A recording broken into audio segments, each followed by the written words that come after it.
বুলি ক'লে আমি ভাবোঁ যে অকল বৈকুণ্ঠ তাতেই আছে নেকি, হয় নাই বাৰু? গোলোক ধামতে বৈকুণ্ঠ আছে বোলে। বৈকুণ্ঠ বোলে ইয়াতে আমি য'ত নেকি ভকতৰ পদধূলা পৰে সেইটোকে সত্ৰ বুলিও কৈছে, সেইটোকে বৈকুণ্ঠ বুলিও কৈছে দেৱা। ভকত যত্ৰ থাকে মানে তাকে বোলে সত্ৰ, সেইটোহে বৈকুণ্ঠ বুলি কৈছে। গতিকে আপুনি মই আজি এই বৈকুণ্ঠ ধামত বহি যিটো আনন্দ পাইছোঁ, যিটো সুখ লাভ কৰিছোঁ, এই সুখটোকে আত্যন্তিক সুখ বুলি কৈছে। কাৰণ ইয়াত মায়া আছেনে বোলে নাই। আপুনি এতিয়া ঘৰ দুৱাৰ মাটি বাৰীৰ কথা মনত চিন্তা লৈ আপোনালোকৰ আহিছেনে বোলো নাই অহা। 2 ঘণ্টা 3 ঘণ্টা ঈশ্বৰৰ কথা শুনিলেও কিন্তু আমি পাহৰি যাম। গতিকে ইয়াত আমাৰ বৈকুণ্ঠ দৰ্শন হৈছে। সেইকাৰণে আজি প্ৰত্যক্ষ দৰ্শন আমি বৈকুণ্ঠ পাইছোঁ। আৰু বৈকুণ্ঠ ভকতৰ কাৰণে, আপোনালোকৰ কাৰণে কিন্তু ভগৱানে বৈকুণ্ঠ নিৰ্মাণ কৰিছে, য'ত গ'লে জীৱাত্মা পুনৰ জন্ম পুনৰ মৰণ, পুনৰপি জনম পুনৰপি মৰণম, পুনৰপি জাঠ্ৰী জানানী শয়নম, আৰু আজা কৰিব নালাগে। সেই বৈকুণ্ঠটো ভকতৰ কাৰণে বনাই ৰাখিছে। সেইকাৰণে ব্ৰহ্মাক নাৰদে কৈছে, 2য় স্কন্ধ ভাগৱতত আছে, এই ৰাম মায়াৰ সৃজন ইটো ব্ৰহ্মাণ্ড যতে সমস্তে বিনাশী আক কহিলো প্ৰত্যেক। মায়াৰ সৃজন ইটো ব্ৰহ্মাণ্ড যতে সমস্তে বিনাশী আক কহিলো প্ৰত্যেক, হয়নে বা? এই ৰাম ব্ৰহ্মাণ্ডৰ বাজ ইটো কৃষ্ণৰ নগৰ, কদাচিতো নোহিনাখ জানা মুনি বৰ, প্ৰপঞ্চ ভিতৰে নহিকে হেন থান, ভক্তৰ নিমিতে কৃষ্ণ কৰিছা নিৰ্মাণ। বোলে ভকতৰ কাৰণে মই স্পেচিয়েল বৈকুণ্ঠ বনাই থৈছোঁ, কিন্তু ভকতৰ ইচ্ছা হ'ব লাগিব যাবলৈ। যদি ভকতৰ ইচ্ছা হয় তেনেহ'লে এই বৈকুণ্ঠৰ নামৰ নৌকাটোত তেওঁ উঠি যাব লাগিব। আজি নামৰ নৌকাটো আমাক দি দিছে ভগৱান, হয়নে বাৰু?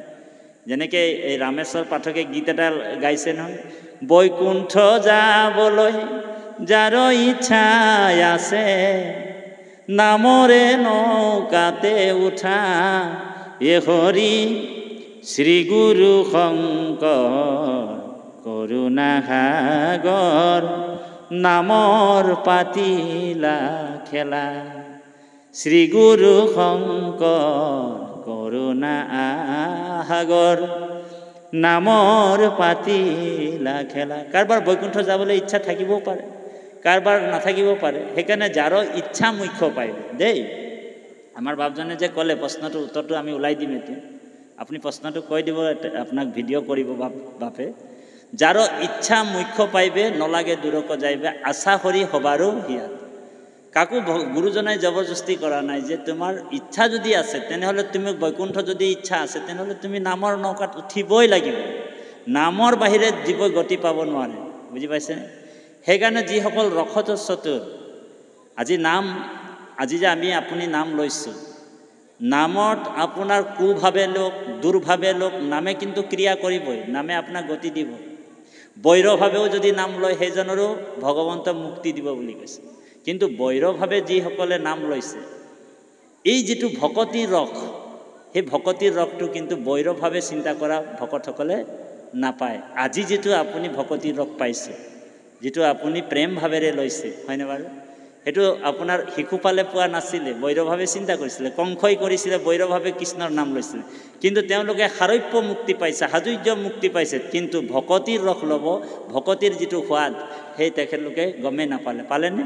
নাপালে। কিন্তু সেইটো আপুনি মই এইটো ভকতৰ যিটো ভক্তিৰ ৰসটোত ডুবি আছোঁ আমি, হয়নে বাৰু? সেইকাৰণে আমাৰ বাপে যে কৈছে মুক্তিটো নিস্পৃহা যিটো, সেহি ভকতক নমো ৰসময় মাঙুহো ভকতি, সমস্ত মস্তকমণি নিজ ভকতৰ অৱশ্য ভজু হেন দেৱ যদুপতি। তাৰমানে মুক্তিটো, যিসকল মুক্তিটো নিস্পৃহা বুলি কৈছে, আচলতে প্ৰকৃতাৰ্থত ভকতি কৰিবলৈ হ'লে আমাৰ 3টা বস্তু আমি মিটাই ল'ব লাগিব, 3টা বস্তু আমি নাইকিয়া কৰিব লাগিব। কি? 1 হৈছে নিস্পৃহা, 2 হৈছে নিৰ্মোহ, 3 হৈছে নিষ্কাম। বৰ গুৰুত্বপূৰ্ণ কথা।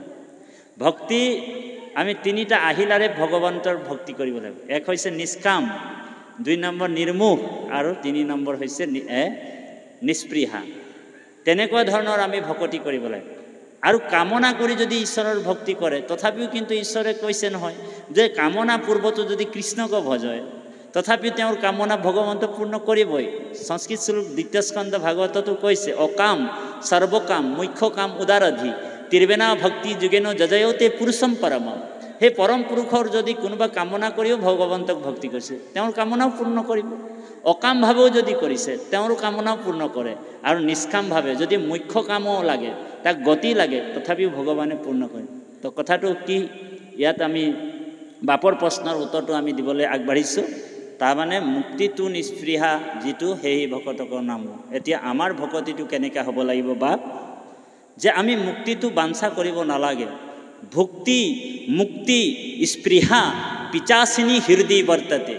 যি লোক পৰলোকৰ কথা চিন্তা কৰি ভকতি কৰে সেইটোক পিশাচিনী ভকতি বুলি কৈছে। ঔ হৰি, যি লোক পৰলোকৰ কথা চিন্তা কৰে। সেইকাৰণে যিসকল ৰখত চতুৰ, যে যিসকল জানে কথাটো প্ৰভু মোক ভগৱন্তৰ মই ভকতি কৰিছোঁ, তেওঁ মোক বান্দৰ জন্ম দিয়ক, হাঁহৰ জন্ম দিয়ক, কুকুৰৰ জন্ম দিয়ক, মেকুৰীৰ জন্ম দিয়ক, মোৰ কৰ্ম অনুপাতে তেওঁৰ যিটো দিব আছে তেওঁ দি থাকক, মোৰ কথা নাই। মই তেওঁক ভকতি কৰিব লাগে, মই বাছ ভকতি কৰি যাম, হয় নাই? জৈতে তৈতে গয়া জন্ম লভু আপোন কৰ্মৰ গতি, তৈতে তৈতে তোমাৰ চৰণে থাকুক দৃঢ় ভকতি। ভকতে কেৱল ভকতি বিচাৰে। গতিকে সেইকাৰণে ভকতে মুক্তিটো বিচাৰিব নালাগে। আত্মাৰাম বাপ দেই, আমি যদি ভকতে যদি মুক্তি বিচাৰি থাকিম ভগৱানে ভাবিব কি ৰকম মানুহ ৰে, ভগৱানে ভাবে কি ৰকম মানুহ, এই মোৰ ভকতি কৰিছে, এইটোতো বেপাৰ কৰিছে। সেইকাৰণে ভক্ত প্ৰহ্লাদৰ ক্ষেত্ৰত এই কথাটো প্ৰতিফলিত হৈছে। ভক্ত প্ৰহ্লাদে যেতিয়া কৈছে ভগৱানে যে তোৰ ভক্তিত মই তুষ্ট ভৰিলোঁ, তোমাক বৰ যদি লাগে কোৱা, হয় নে বাৰু? তোমাক কিবা বৰ লাগে যদি কোৱা, কাৰণ মূৰ দৰিখন বৃথা নহয়, বৃথা নোহে মূৰ দৰিখন। মোক দেখিলে যিটো জন, হয় নে? নাহি তাৰ পুৰা নগমন, তাৰ আৰু জন্ম মৃত্যু নহয়, তথাপিও তুমি মোৰ পৰা এটা বৰ লোৱা, অফাৰ এটা লোৱা। তো ভক্ত প্ৰহ্লাদে কি বুলি কৈছে ভগৱানক জানে? প্ৰভু আপুনি মোক বনিয়া বুলি ভাবিছে নেকি, বেপাৰী বুলি ভাবিছে নেকি? অ হৰি, তোমাৰ অকাম ভিত্ত মই, আৰু তুমি মোৰ নিষ্কাম চাম। হে নাৰায়ণ, হে কমল নয়ন, তুমি মোক কৰোণা কৰা, কৃপা কৰা, কিন্তু এনেকুৱা ধৰণৰ কৃপা কৰা যাতে মই যিটো জন্মই পাওঁ লাগিলে তোমাৰ যাতে স্মৰণ হৈ থাকক নাৰায়ণ, হে কমল নয়ন। এনেকুৱা ধৰণৰ ভকতি কৰিব লাগিব বাপাই সমস্ত। সেইকাৰণে কৈছে, এইটো আপোনাৰ সৰমোহন খণ্ডতে শিৱই প্ৰাৰ্থনা কৰিছে, এই ৰাম নমাংগু হুক ভোগ নলাগে মুকুতি, তোমাৰ চৰণে মাংগো অমূল্য ভকতি। অ মুখে লৌক নাম মোৰ কৰ্ণে তব কথা, হৃদয়ত পাদ পদ্ম থাকুক সৰ্বথা। সজ্জনৰ সংগ নুগুচুক সৰ্বক্ষণ, এতেকে প্ৰসাদ মাগো তোমাৰ চৰণে। হয়নে বাৰু? এতেকে প্ৰসাদ মাগো তোমাৰ চৰণে। প্ৰসাদ মানে কৃপা দেই, এটাই কৃপা। বোলে কি কৃপা? ভকতৰ কি কৃপা? বোলে কৃপাৰ সাগৰ দৈৱ কি নন্দন, পুৰিও মনৰ কাম, ভকতৰ সং সদানুগোচুক, মুখে তোৱা গুণ নাম। হে প্ৰভু তোমাৰ ইন্দ্ৰৰ পদটো মোক নালাগে, হে প্ৰভু মোৰ তোমাক ব্ৰহ্মৰ পদটোও মোক দিব নালাগে। হয়নে বাৰু? ভক্ত প্ৰহ্লাদক কৈছে যে তোমাৰ ভক্তিত ইমানেই তুষ্ট হৈ গ'লো, তোমাক ইন্দ্ৰৰ পদটো লাগিব নেকি? মই আজিৰ পৰা ইন্দ্ৰক ৰিটাই কৰাই কিনি তাৰ জেগাত তোক বহাই দিম। অ হৰি, অফাৰ দিছে। তোক ব্ৰহ্মাৰ পদটো লাগিব নেকি? ভক্ত প্ৰহ্লাদক কৈছে, বোলে ব্ৰহ্মাক কিছুদিনৰ কাৰণে আঁতৰাই কিনি তোমাক সেই জেগাত বহাই দিম। তোমাক বোলে শিৱৰ পদটো লাগে নেকি? ৰুদ্ৰৰ অলপ দিনৰ কাৰণে তেওঁক বোলে ৰিটাই কৰাই কিনি তাৰ জেগাত তোক বহাই দিম।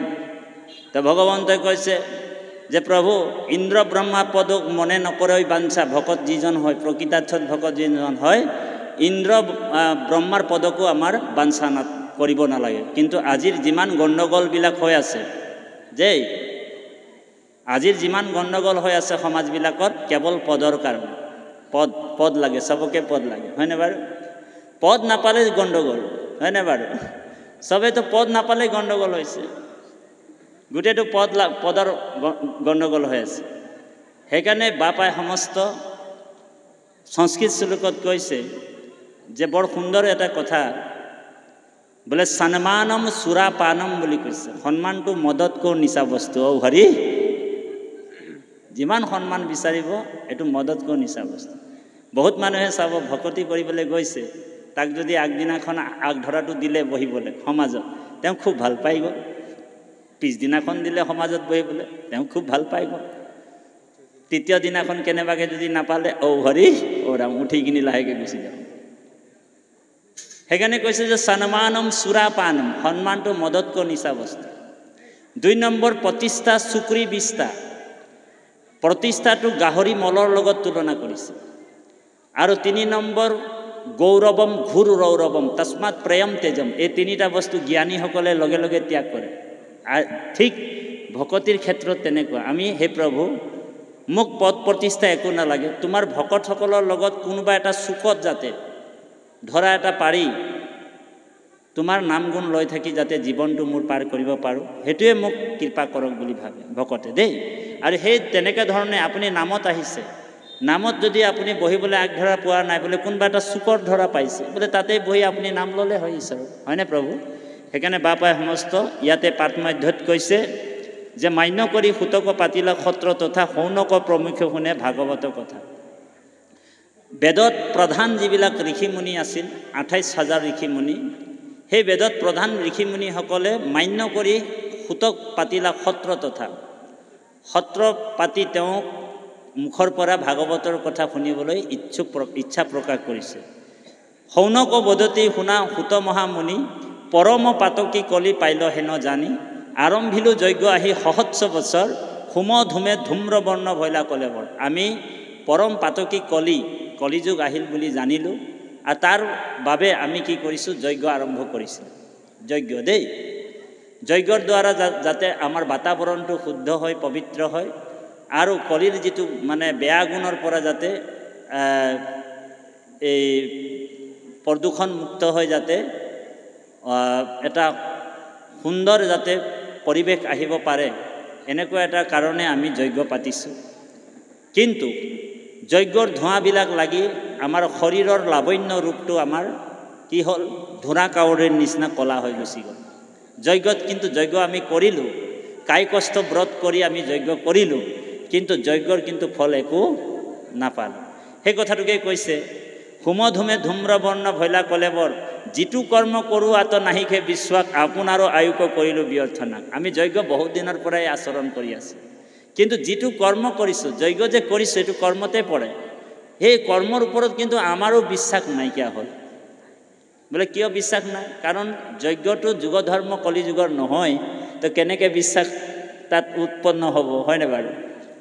যজ্ঞটো কলিযুগৰ ধৰ্মই নহয়, কাৰণ আমাক যুগ ধৰ্ম নিৰ্ণয় কৰিছে সত্য যুগে ধ্যান, তেৰতা যুগে যজ্ঞ, দাপৰ যুগত পূজা, কলিত হৰিৰ কীৰ্তন বিনাই, আৱাৰ নাহি খেদুজা।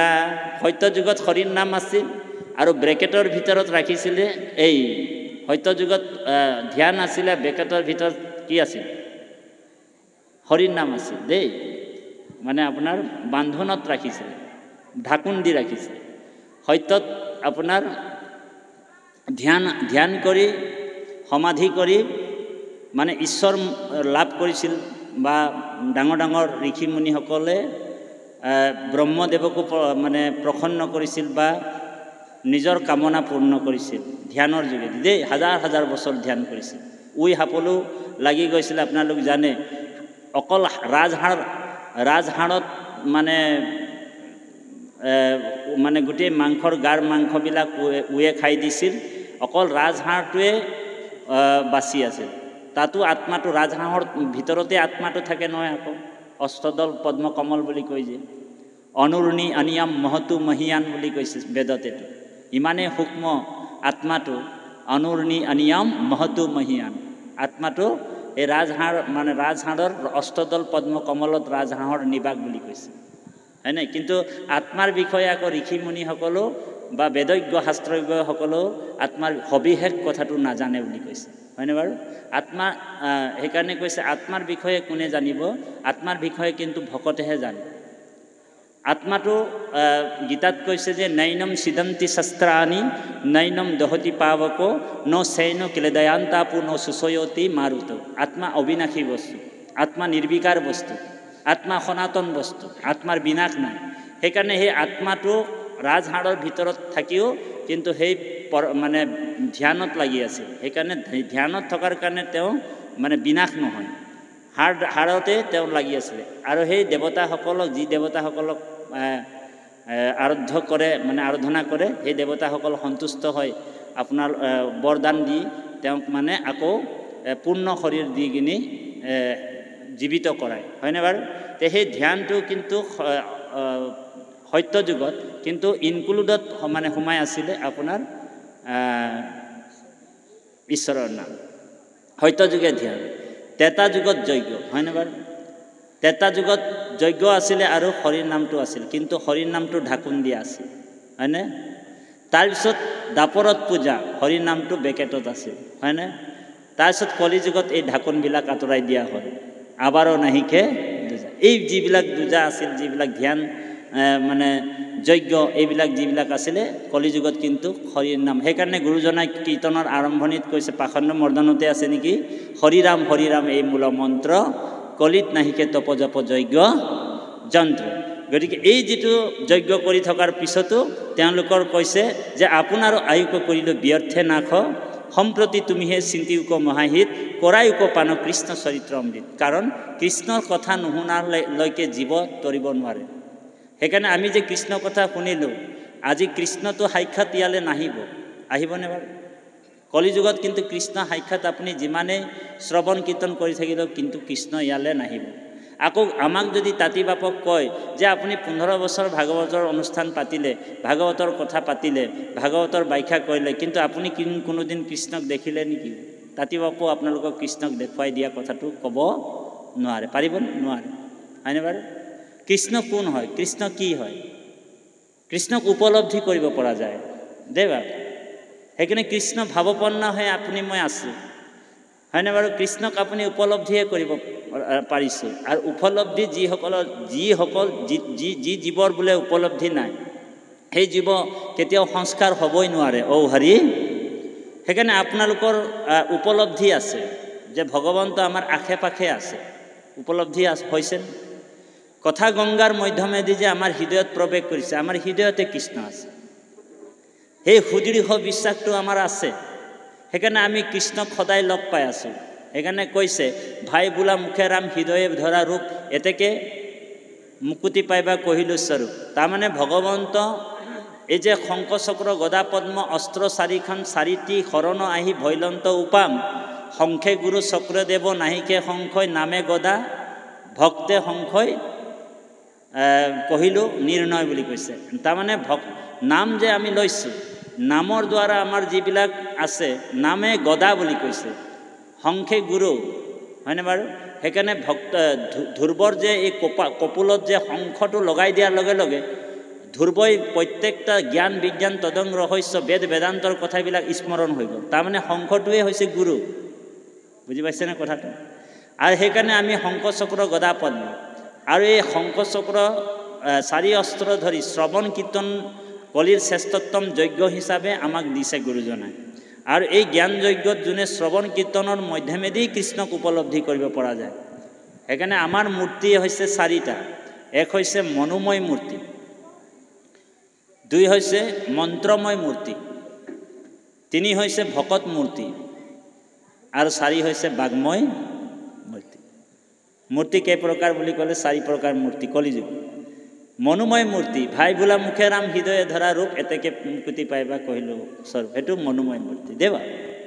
আৰু ভকত মূৰ্তি, ভকত আৰু মোৰ মাজত পৃথক চাবলৈ পোৱা নাই ভগৱান। সেইকাৰণে ভকতে ভগৱন্তৰ স্বৰূপ বুলি কৈছে।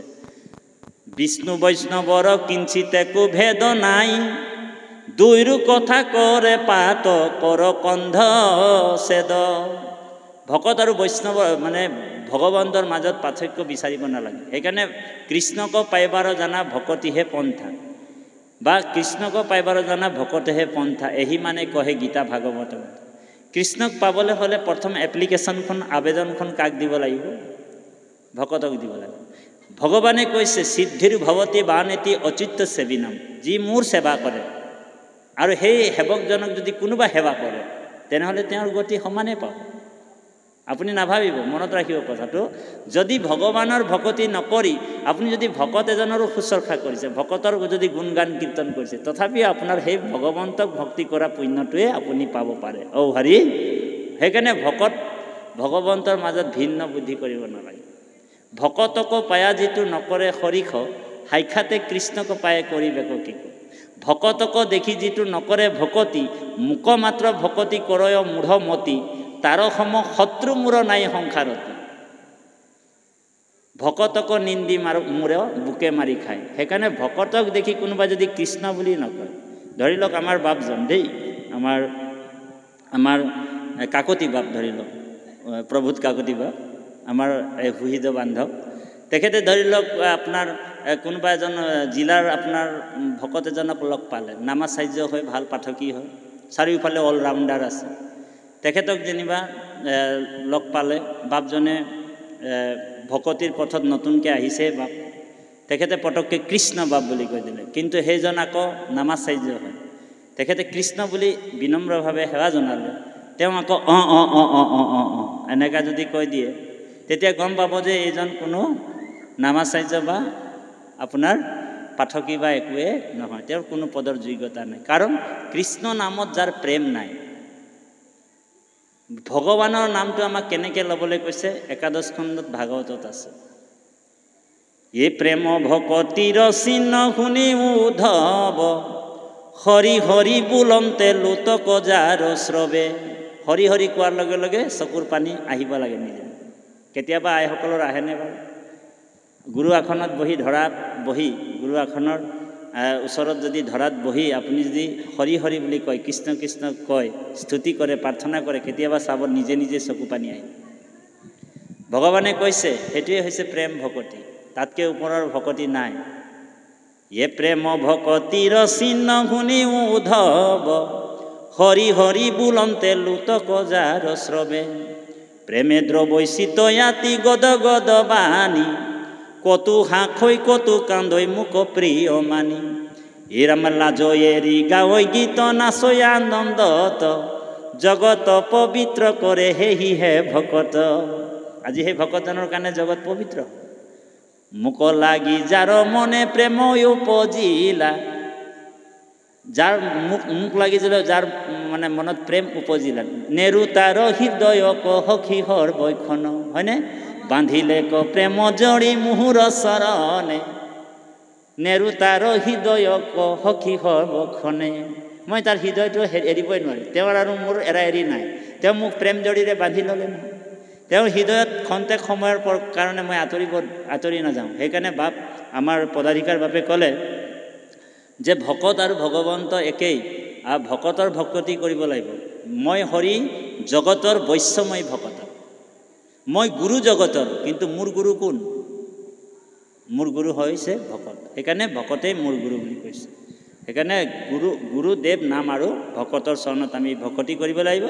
সেইকাৰণে ইয়াতে কৈছে যে পৰম ঈশ্বৰ কৃষ্ণ দেৱ নাৰায়ণ, তান মহাভক্তিটো শ্ৰৱণ কীৰ্তন, ইহাকো নজানি আন কৰ্ম কৰি মৰো, কৈও কৃষ্ণ কথা সুত যেনমতে তৰো। এতিয়া আমাক কৃষ্ণ কথা আপুনি পাণ কৰাওক, ভাগৱত ধৰ্ম কথা কওক, তেতিয়াই আমি যাতে সংসাৰ তৰিব পাৰোঁ। তেতিয়ালৈকে তেওঁ সংসাৰ বন্ধনত বন্দী হৈ আছে, যেতিয়ালৈকে তেওঁলোকে বেদ ধৰ্ম আচৰণ কৰি আছে। বেদ ধৰ্মত আচৰণ কৰি থকাটো ভুল নহয় দেই, কাৰণ ৰাস্তা তিনিটা আছে। এটা হৈছে ধৰি লওক এই গাঁওখনলৈ আহিবলৈ হ'লে এটা ৰাস্তা আছে বাইপাছ, এটা আছে গাঁৱলীয়া পথ, এটা হৈছে চহৰীয়া পথ। যাৰ যিটো ৰাস্তা ল'ব পাৰে, কাকোতো জবৰদস্তি কৰিব নোৱাৰে। কোনোবা যদি গাঁৱলীয়া ৰাস্তালৈ আহিব খোজে, এইটো কি নাম জেগাটো, কৰৰা জেগালৈ, তেওঁ বাইপাছলৈও আহিব, বাইপাছ হৈও আহিব পাৰে, তাকতো আমি বাধা দিব নোৱাৰোঁ। সেই বাইপাছ ৰাস্তাটোৱে হৈছে শ্ৰৱণ আৰু কীৰ্তন, বুজি পাইছেনে? সুগম ভকতি। বাইপাছত আহিলে ডাইৰেক্ট কৰৰা ফালে সোমাই দিলে বাছ পাই গ'ল জাগা। আৰু কোনোবা যদি মানে শ্ৰৱণ কীৰ্তন এইটো প্ৰধান ৰাস্তা বাইপাছটো। আৰু বোলে নাই বোলে তেওঁ গাঁৱলীয়া পথেদি আহিম বুলি বিচাৰিছে, তেওঁ গাঁৱলীয়া পথেদি আহিব পাৰে, যাগ যজ্ঞ পূজা পাতল, কিন্তু গাঁৱলীয়া পথেদি আহিলে তেওঁ কিন্তু সেই কৰমটো সেই ৰাস্তাটো কিন্তু বৰ দীঘলীয়া হৈ যায়। আহিব পাৰে, উজুতি খাব পাৰে, এনেকুৱা অকোৱা পকোৱা ৰাস্তা হয়তো সেই গাঁওখনত কৰাৰা গাঁওখনত আহিব পাবও পাৰে, নাপাবও পাৰে, বেলেগ এখন গাঁৱলৈ গুচি যাব পাৰে, হয়নে বাৰু? আৰু যিটো চহৰীয়া ৰাস্তা বুলি কৈছে সেইটো হৈছে কৰ্মমাৰ্গ, যাগ যজ্ঞ পূজা পাতল। আৰু এই যিটো গাঁৱলীয়া ৰাস্তা কৈছোঁ যে সেইটো জ্ঞান মাৰ্গ, ধ্যান ধাৰণা সমাধি, অষ্টাংগ যোগ, যোগীসকলে যিটো ৰাস্তা লয়। গতিকে এই তিনিটা ৰাস্তা আমাক গুৰুজনাই ভগৱানে দি দিছে। সেইকাৰণে কৈছে কৰ্মৰ পুচিলা বাণী আকৌ শুনা মহামানী, যিটো নাম নধৰৈ আমাৰ, জনম গোৱাইলা মিছা নুশুনে আমাৰ কথা, তাৰেহে কৰ্মত অধিকাৰ। উপায় নাই। আকৌ কৈছে যে জ্ঞানত গতি পায় বুলি কোনোবা ভাবি আছে, জ্ঞানে গতি কহৈ বেদ শুনা তাৰ পৰিছেদ, আছৈ জ্ঞান ভকতিৰ মাজে, ভকতি কৰন্তে আপুনি উপজয় জ্ঞান যুগচিন্তি মৰৈ মিছা কাজে। সেইকাৰণে উত্তম ভক্তিটো আপুনি কৰি আছে। আজি যিটো ভকতি কৰিছোঁ বাপাই সমস্ত বৰ গুৰুত্বপূৰ্ণ কথা ধ্যান দি শুনিব। ইয়ে মূৰ জন্ম কৰ্ম মুহুৰেহে গুণ নাম, শ্ৰৱণ কীৰ্তন কৰিবে ক বিশ্ৰাম, মূৰ কথা শ্ৰৱণত কৰিবে কৰতি, আকেহে বোলয় সখী উত্তম ভকতি। আজি যিটো ভকতি কৰিছোঁ সেইটোৱে হৈছে উত্তম ভকতি, ইয়াতকৈ আৰু ওপৰৰ ভকতি নাই বুলি কৈছে। গতিকে অকণমান পাঠভাগি আগবাঢ়ক। কৃষ্ণ সময়ৰ প্ৰতি লক্ষ্য ৰাখি 20 জন 30 জনকৈ লাগিলে ভকতসকলক আপোনালোক যদি সিদ্ধান্নৰ ব্যৱস্থা কৰিছে, আপোনালোক সিদ্ধান্ত লৈ মানে ভকতসকলক নিয়ক, কাৰণ সময়ৰ কাম সময়তে হ'ব লাগে। যদি 3টা বজাত যদি অন্ন ল'ব লাগে 2:30 বজাত, আমি যদি 4টা বজাত লওঁ তেনেহ'লে হৰি হয়নে বাৰু? সময়ৰ কাম সময়তে কৰিব লাগে। কৃষ্ণ কৃষ্ণ।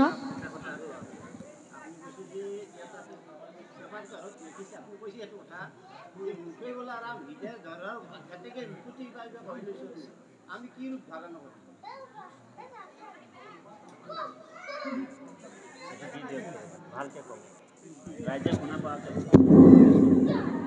ক্লিক কৰি দিয়ক, ক্লিক কৰি আৰু ক্লিক কৰি আৰু